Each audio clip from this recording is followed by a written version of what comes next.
Welcome back to the Lidar scanner tutorial. In this part we're going to be doing the customization. And we're going to start that off by doing the customization of the area that we actually shoot into. So currently, if we go and run this, we shoot in a square.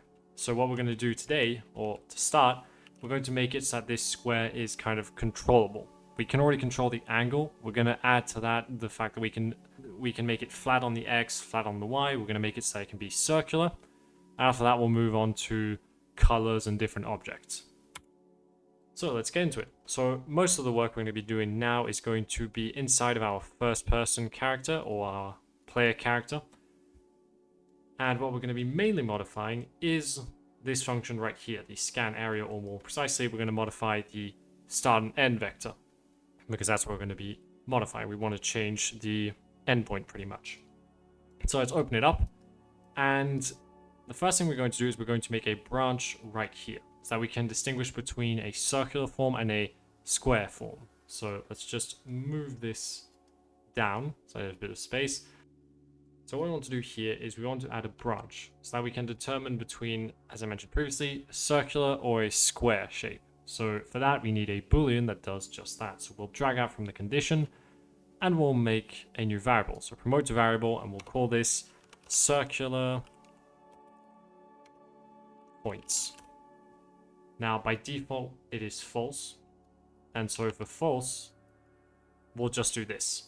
Unlike for the square part here, for the circular part, we need to have an extra value. So this is going to be a local variable, which is going to be a float. And we're going to need two. First one is what we're going to call theta. And what theta is going to be used for is very simple. It's going to determine an angle on 360 degrees. So pretty much where do we want to shoot out on the circle. So we're just going to set this on true to a random value right here. A random float in range of 0 to 360. And so this will pretty much determine which direction we're going to head out on the circle. So because of that, we can't use this, which goes -1 to 1. So we're going to make another variable just so it's easy to read, which will be the random range, or it will be called random value. And the random value is going to be between 0 and 1. So this time we can just say random float. And random float is just between 0 and 1. That's exactly what we want. Now, the next part is we need our start and end again. So we're just going to copy these keys here. So the start, the end, and the return value. And we'll just plug them in right here. We'll give it a bit of space again because it's going to need it. And we'll move this down because we're going to have something similar to that in layout. So once again, we're going to start off by adding. And just like before, we're going to need to get the start location, which is our first person camera. So we want first person camera, get world location, and plug that into the first point. Now for the other points, unlike before where we had X and Y, here we're going to need to do it a bit differently. So we'll once again keep our 10 here, so that same value we'll use here. But we need to this time multiply it by our random value. So we'll say times 10 here. Not 1, times 10. And then to get the X and Y value, we will once again need our right and our up. So we can copy and paste these again. But unlike last time where we just multiplied these two together, here we actually need to multiply this value by something first. So we're going to multiply this, and we're going to need to do it twice. So we're just going to do it like this. There we go. And we'll just move this to the bottom. Now, for the right vector, what we need is we need to get our theta value right here. And we're going to do sine in degrees and plug this into the multiplication. And on the other hand, for the up, we're going to do theta again, but this time we want to do cosine of the degrees. So select this one here and plug it in. Now, once these two are here, we can just multiply them by the value right here. So the right vector by the sine and the up vector by the cosine. So multiply again, and we'll just invert these so it's easier to attach them. Then we just want to plug both of these into the value right here. Now, for the return, what we can do, or for the endpoint, we're just going to copy the whole thing here. And the reason we copied the whole thing is because we can't just take this value and add the distance, because we need to modify this. So everything is fine here, we just need to change the actual distance that we're using. And so, once again, we're going to use our XY range that we created at the beginning here in the last video. And we're going to plug that in right here. So that's all we have to change. We then just need to add the distance. So we have it right here below again. We have first person forward times the scanner, and that'll give us the distance. So we're just going to drop it at the bottom here and plug it into the plus, which will then go into the endpoint. And so now we have a circular pattern. So now, if we compile and we change our circular point to true so that we can actually have this happen, we now should have a circular pattern. So let's give that a try. So now if we shoot, we have a circle. And it's obviously cutting off here at the top because there's nothing there, because the block only goes so high. But now we actually get a circular pattern, and it still disappears as we want. So it's working as intended. So the next thing we want to do is we want to do that X and Y scale, so we can have like a line instead of a square. So for that, we're going to make a new variable, which we're going to call X and Y scale. And this is going to be a 2D vector right here. And to make things simple, so that we don't have any errors, we're just going to clamp it between 0 and 1. So what this does is that we can actually drag instead, so it's just easy to read. So by default, it should be 1 and 1. That means it's a square. And then we can modify it pretty simply by taking this variable right here, and we're going to have to plug it into here. Now, previously, we just had our 10 here, but now instead what we're going to do is we're going to get our X and Y scale, and we're going to multiply it. And we're going to multiply it by the 10. So here we're going to convert this X and Y into a float. So right click and float times 10. And with this, because we have an X and Y, we have an X and a Y here, we're just going to split this variable, plug the X into the X and the Y into the Y. So we just had to reroute nodes so it's a bit more readable. And we can just line this up. There we go. So we're going to copy this, because we're going to do the same thing for the end, obviously. But instead of the X and Y range, or sorry, instead of 10, we're going to put the X and Y range. So plug this in, plug the X here again, and then we can plug the Y right in here. There we go. So we can compile, and there we go. Now we have it. So now, if we change our scale, we'll actually get a different result in the square. So just to test if it's working correctly, we will disable the circular points, because we don't really want to do this in the circular points. It doesn't really serve any purpose. So we're going to compile. So now we just want to check that it's still working as normal, as it normally should if we don't change the scale. So it did. Next step is we need to test if we change this. So let's put 0.1 on the X, and let's give that a try. Now if we press, we actually get a straight line. We no longer get that kind of square. We get a straight line. Now, one thing to note about this is we still keep the same amount of points. So even if it does look different in appearance and shape, it is still making just as many points as it did in that big grid.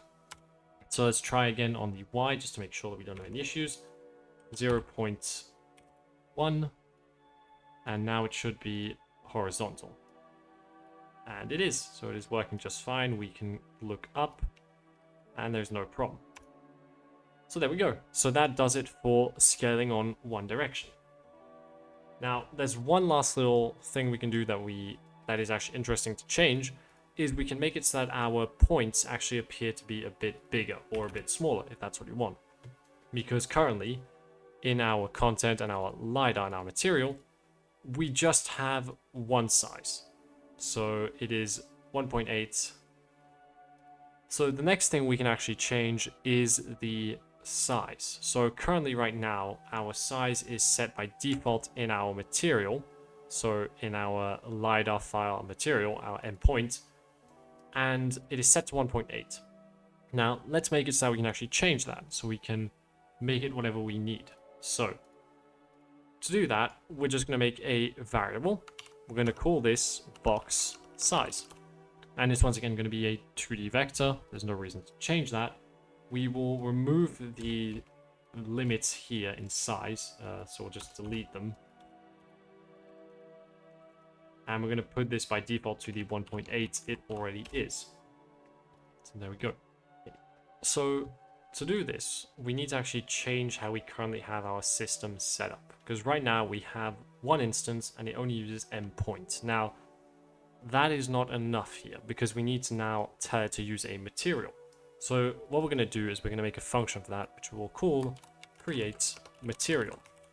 And this create material is going to have an output of type material. So what we're looking for as an output is the material instance. So we're searching for material instance and specifically looking for the material instance dynamic. So select that and just call it return value. That's what we're going to do is we are going to say create dynamic material instance, and this dynamic material instance is going to be endpoint. That's the base material we're going to use, so look for this one, check the file path is correct, so that should be it. And what we're going to do is we are going to reroute this just a few times so it's readable, and this will go into the return. So if we add at the end here a return value or return node, this is the value. So we just plug that in. And all we want to do with this is we want to change the size. So we're going to say set a vector parameter value like this. And the parameter name is size.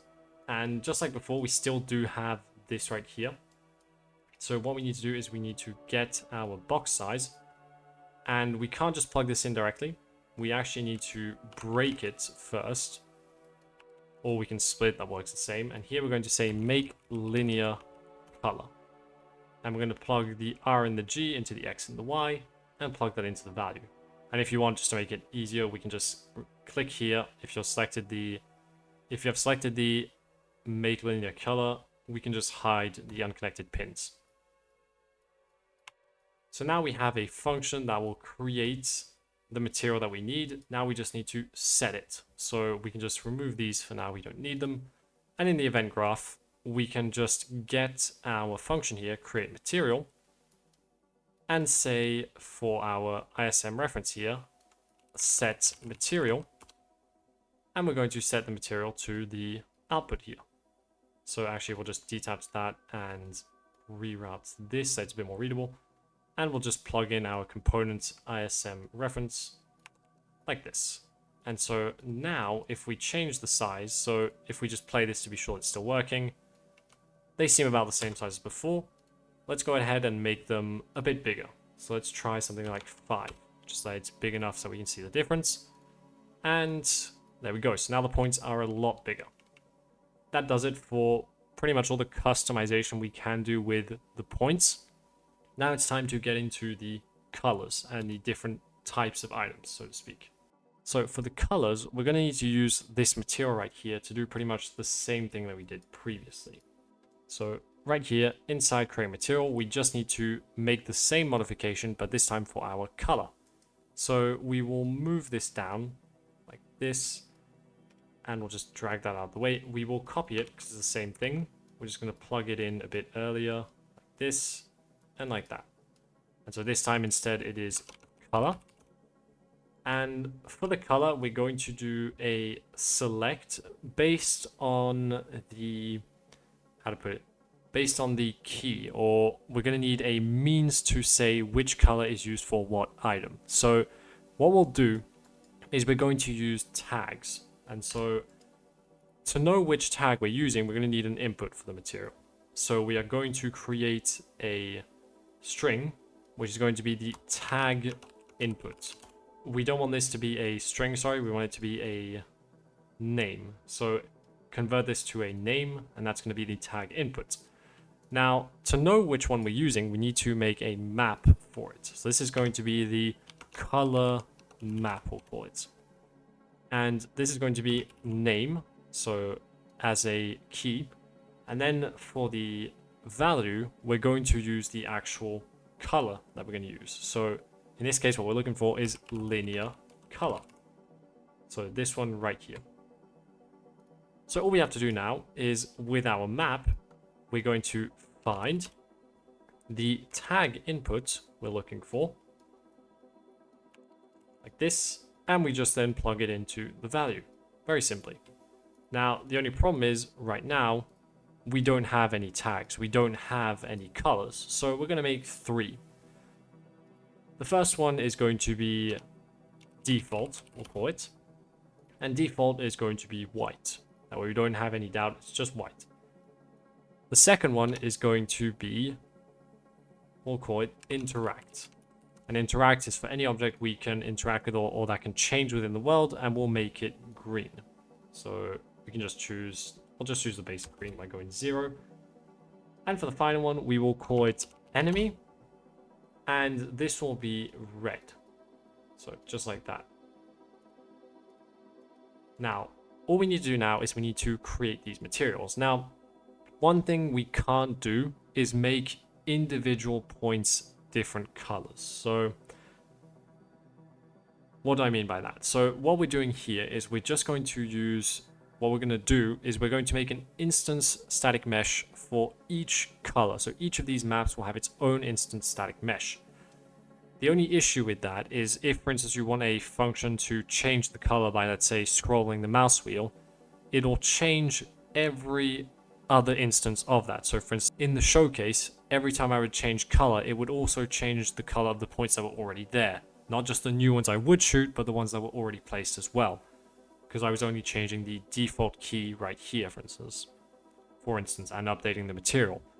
So if you want to do that differently, that is entirely possible, but we won't be covering that here. So what we need to do is we keep our variable here. So we want to keep our getActor of class. So we're going to get rid of that for now.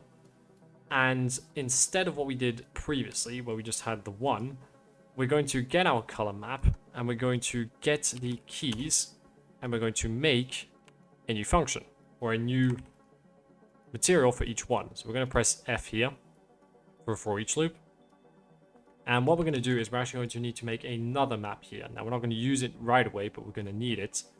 And so that is a new map, which is going to use the same key, but it's going to store the reference to the instance static mesh we are using at that location. So this is going to be color reference, we'll call it. And so instead of linear color, we want instance static mesh. So instance static mesh component. There we go. So it's just going to say an error. So right here we want to reroute, and we are just going to get our add instance here, and we're just going to connect the point here because that's where we're going to attach the instance, the static mesh we found. The location we don't want to touch, we leave it just fine. 0, 0 is okay. Then we want to create our new material like we did right here. So just like this. But we're going to reroute this and plug it into the target instead. And finally, we now have our array elements, which we're going to also reroute. And for this one, instead of doing the same thing here, just to ensure that it's always the same, we're just going to add all the elements as we run this code. So plug this at the end like this, and we'll just connect these two up. And then we'll also drag the instance and plug that in as well. So it should look just like this at the end. We have our for each loop going through the map for the colors. We create our material after we've created our static mesh or instance static mesh. And then we set its material and save it in the references. So now we currently have an issue because we need to go and remove our instance static mesh here because we don't need it anymore. So we're just going to remove our create material. We're going to right click on ISM references and find reference by name. So right here we have our add instance. Now here is where we need to make some changes because right now we're just adding to this ISM and we don't have it anymore. But we want to keep adding, we just want to add them differently now. So we want to remove this entirely. So actually we can keep the instance, that's fine. So what we want to do is from our hit actor, we want to get the tags. So we're going to get tags and we're only going to take into account the first one. So we're going to get a copy And what we'll do is, to avoid going through everything again and having to type in default, what we'll say is if this is or empty, so is empty, then we'll choose the tag default. So we will select right here a name. And so if it is empty, we're going to choose A and we're going to say default. Now make sure it's the same as in our color map. So just default with a capital, correct. Otherwise, we're going to take 0, so B. So like this, just line it up. And so now that we have our name, we can get a reference to the color that we need, or to the instance static mesh we're trying to add to.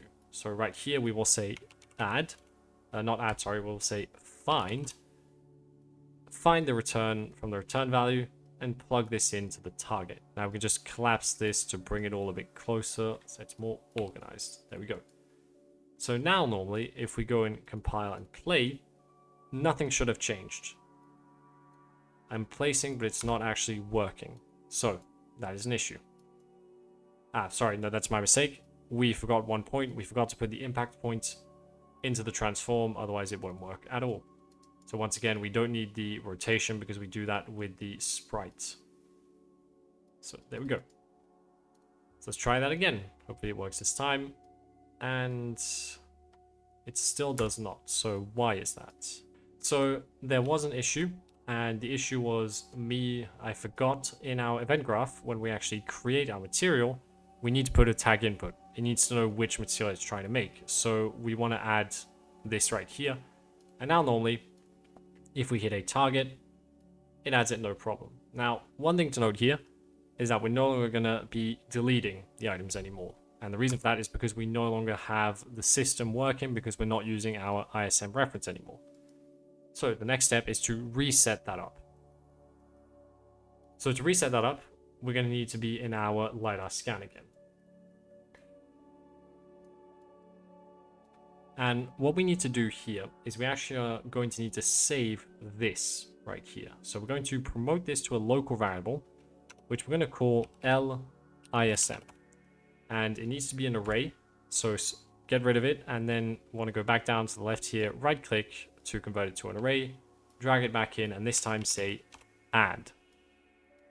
Now don't do add unique. We specifically want to add each type of them. So every time, because this time now we might have different types. So we need to know which ones were added when. So now in our add points, we need to actually add the points, because previously we just told it, well, that's the duration you need. But now we need to actually know which points we were added to, because now we have multiple instances. So we need to know which ones they are. So for add points, we're going to need to add an input. And that input is going to be the ISM right here. So search for instance static mesh, once again, component, and it needs to be an array. Now we need to plug this in right here now. And before we can go any further, we need to create something to store this, because currently we can't do that. We need to make a structure. So we're going to have to change this right here. So let's just rename this to input points. There we go. And let's go ahead and make that structure. So open up our LiDAR, and we're just going to make a new folder for blueprints. And inside the blueprints, we're just going to make a structure. So inside of the blueprints tab, we're looking for structure, as this is going to be st point info. So double click to open it. And we need two things. We need to know the duration, and that is going to be a float, because we still need that information. We can't get rid of it. And then we just need to store the instance static mesh. So instance static, I wrote that wrong, static mesh right here. And it needs to be an array as well. So right here, we convert it to, we'll just call it meshes, so we keep it simple. So we can now close this. Once you have your duration, the meshes, that's all fine. And so now pretty much we just need to modify this to adapt to the instance we just made. So open add points. And pretty much instead of this, we are going to duplicate it. We'll duplicate states a bit easier, so we can just take them out one by one. This is going to be points array, we'll call it. There we go. So this time, instead of our float, we're going to be st points info. So drag this in, add, and so this time instead we're going to split this. We're going to add the scan duration, that's still correct, and we just want to add our input. So look for get input points. And this is going to replace this. It works the exact same way, there is no difference. It's just that now instead we need to use a structure because we need a bit of extra information. So we can just copy this here, because it's going to be the exact same, with the only difference being this clamp instead of the scan duration. So we'll just control drag that, and we are done with this update. So we're done with the add points. Now we just need to find the last place where our instance array is. So find by name, and it should be in our complete timer. So instead of this, we are going to get our points. And so we just detach this and that. So with our point array now, we have another get as well. And we just right click to split it and just plug in the duration like it was before. And we're going to do this trick a few times. Here we're going to do the same thing. So just detach these.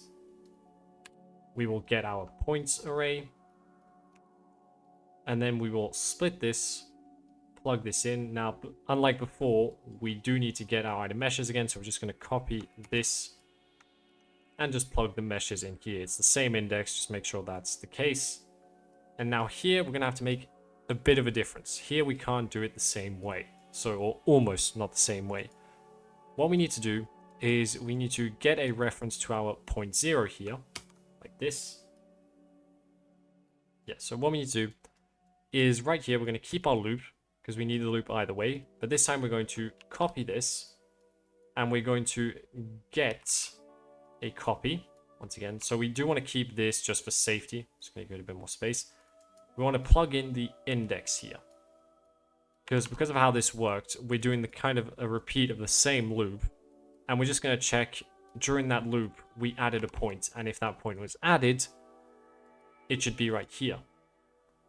And if that's the case, we need to remove it. So this time we also need to check if it is valid. And the reason for that is because in some scenarios, we are going to miss the target. So that means that this value will still increment. So it will still be 7, but we only hit 6 targets. So we'll get an invalid or an invalid point. And so this might not work. So this also actually needs to be changed now that I think about it, because we don't use ISM reference anymore. So instead we just use this check right here, which will kind of do the same thing, because if the index is higher than the get, then this is invalid. So we don't use it. So if it is valid, the target is this. And just like before, we're removing the first item that we ever created because it's the oldest item in the list. So then we just want to remove this and replace it with the new one. So point array again. We'll do the same thing right here. So just disconnect that, plug it in. And for the last one here as well, same thing. Detach this and that, plug the array point in, split, and plug the duration in. So now just to double check if it worked, just right click on the instance again, look for by name, and we do still have one right here. So we still need to change that actually. So pull this back a bit, plug the duration in here, and we'll just actually move that up. There we go. So it should look like this in the end.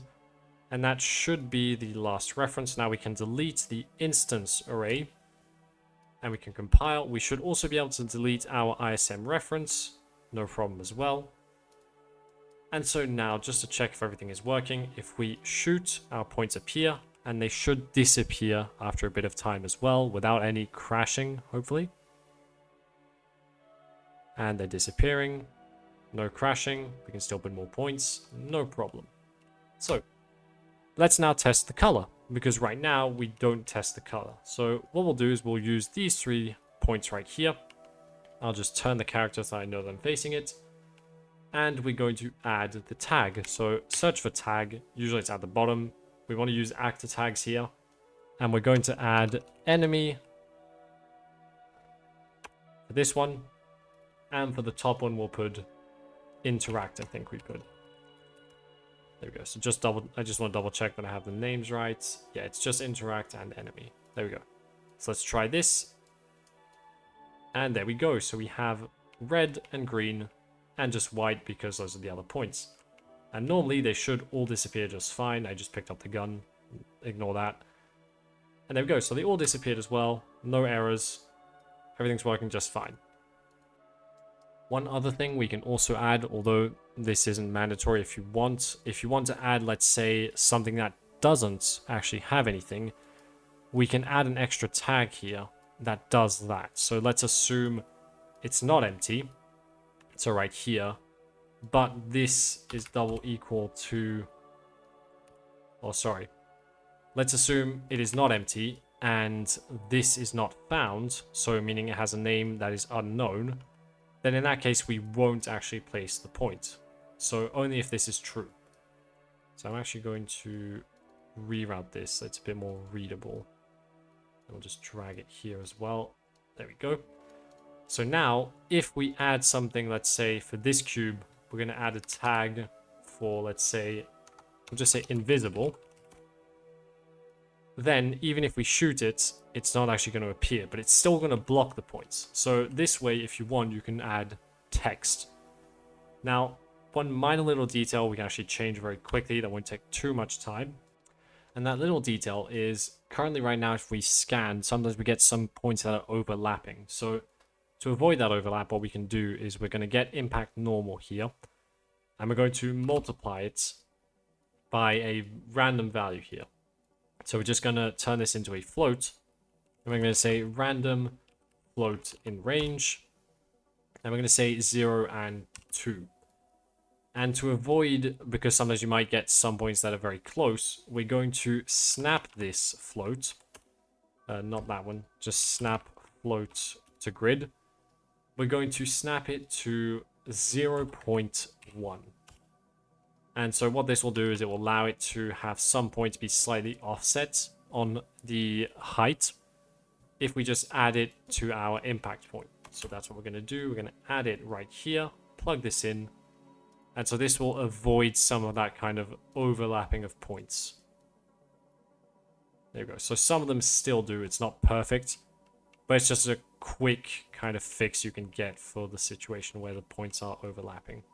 So to finish this off, let's make it so we can change the main material. So to do that, we're going to be in our first person and we're going to need a new input. So let's just very quickly go to Lidar, inputs, and we'll just duplicate the scan and we'll call it switch. Simple as that. And then we're going to drag it in here just so we can create our input action very quickly. And we also need to add it, to the scanner before I forget. So add a mapping and we're going to look for IA switch. And we'll put it to right click. Save, and now we have our right click. This time we're going to use our started because we just want to swap a color every time we click instead of holding. So let's just test if this works with a little print. And so we do get our print. It's working as intended. So what we want to do is we want to change the color. So to do that, we need to create a new material, or we can just change the current one, I believe. So what we'll do, just to keep things simple, instead of making an entire new function, we'll just use our create material here. And what we'll do is we're going to change the color of it. So we have our color map here, which handles that, and in our create material, based on the input we put, we select the color in this map. So this is our color map. So all we have to do, really, is change the value in our color map before calling create material.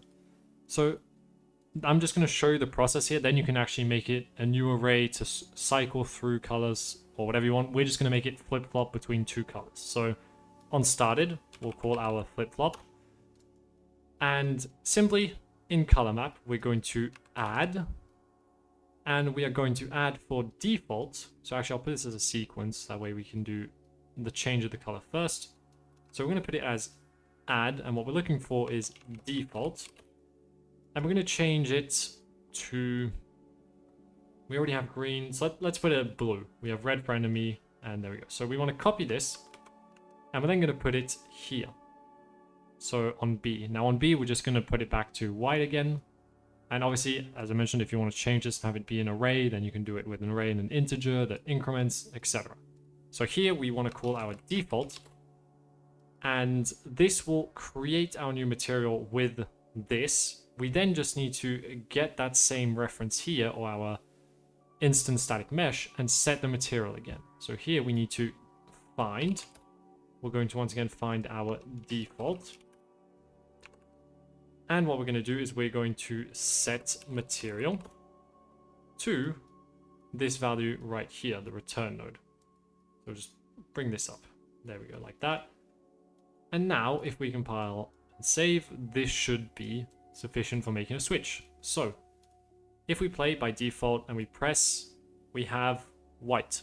Now if we right click, it becomes blue, because as I mentioned before, we're changing the instance material as a whole. We're not making a new instance just for that. So now if we draw again, it's always going to be blue, but if we right click, it will go back to white. If we right click again, back to blue. So I hope you enjoyed this, or I hope you enjoyed this tutorial. It shouldn't have been too long, so I hope you managed to follow along without any issues. I will see you in the next video. Goodbye.